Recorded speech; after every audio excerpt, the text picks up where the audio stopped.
Or technically lit. Alright everyone, my name is Noah, and today I'm going to talk to you guys about the Canon R7.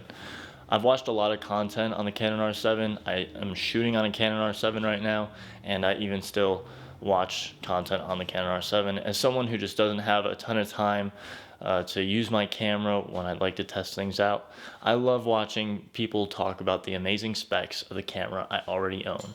I don't know if that's just because I am just horribly narcissistic. That's probably part of it, and that's why I'm on camera right now.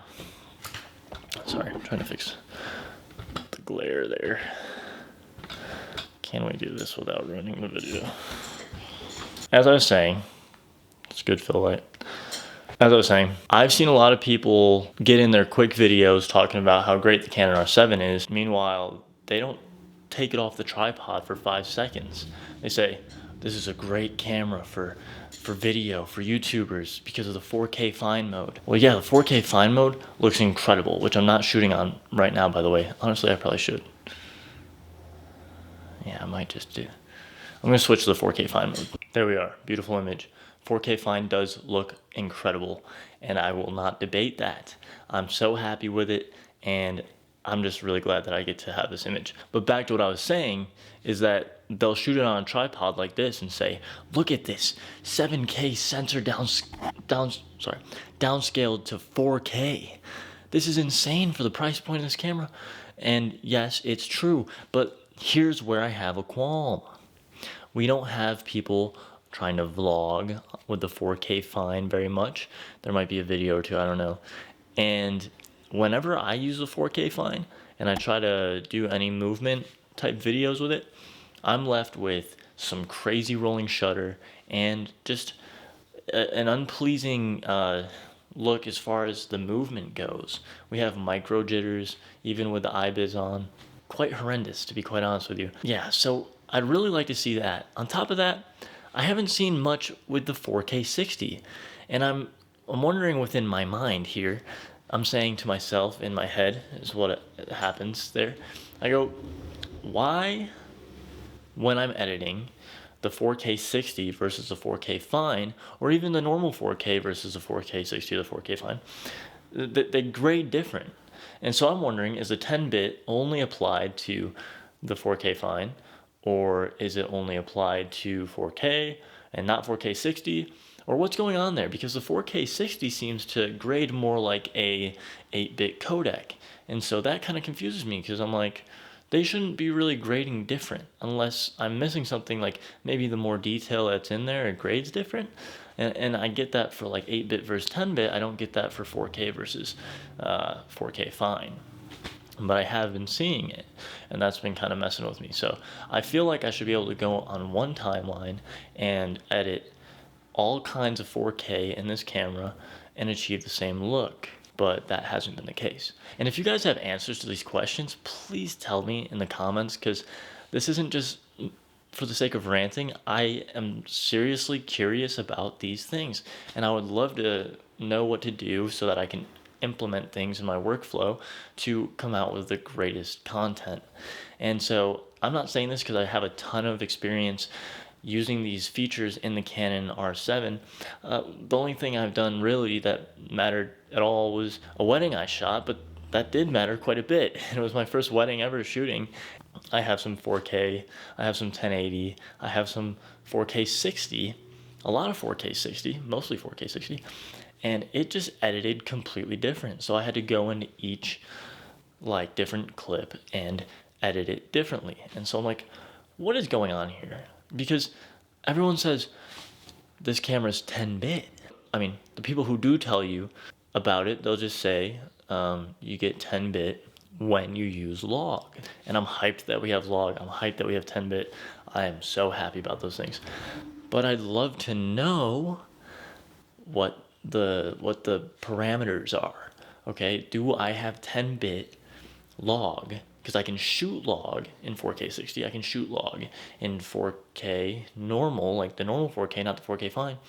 And again, it grades different.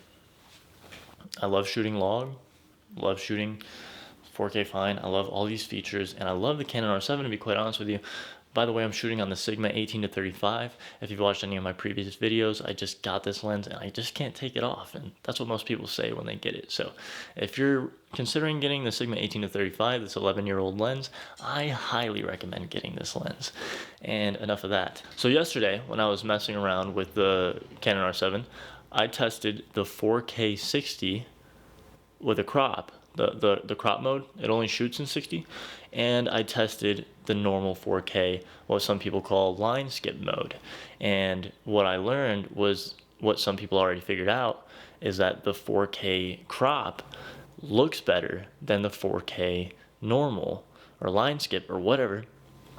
And I was pretty shocked by that. Like, I was telling a friend who's not like super familiar with cameras, like the specs and stuff, and I told him about this thing, and he was like, that doesn't make sense. Wouldn't the crop take away some of the quality as opposed to the full frame of the sensor version of the 4K, like the normal size? And I was like, well, my thoughts and my understandings of this thing is that because it's a 7K sensor, the crop mode, it's not line skipping or whatever's going on with the other 4K.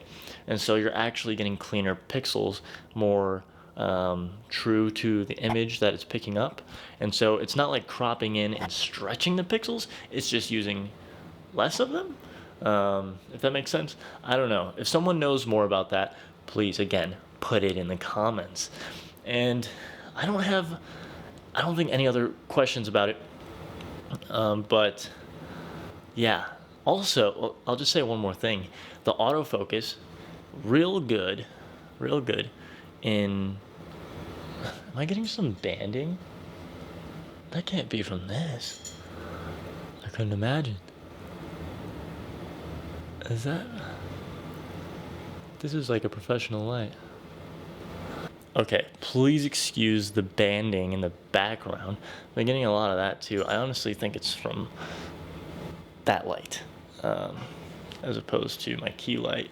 So this was all shot on 4K, fine, except for the very beginning, at 1.8 on my Sigma 18-35 on my R7, at 800 ISO, at 1/50 shutter speed, if that matters to anybody. And I'm just using like this really old LED light. Thank you so much for watching. Please answer my questions if you have answers to my questions, or have the discussions in the comments and maybe some people will come to some conclusions. I don't know if other people have been considering these things about the camera. I know one thing that I'm frustrated with, I'm on the R7 group, and I know that this is what the camera was made for, but all I ever see is just these animal pictures and these birds. Do we have any other filmmakers that just wanted to get a cheaper camera that could shoot log? Because I know that Canon didn't just put out a camera that shoots logs, shoots logs out of it. Canon did not come out with a camera that shoots log so that people could take pictures of a bird, okay? Because this is 10-bit 4K log on downsampled on a 7K sensor. So let's think, guys. All right, rant over. Good talking. Stupid banding.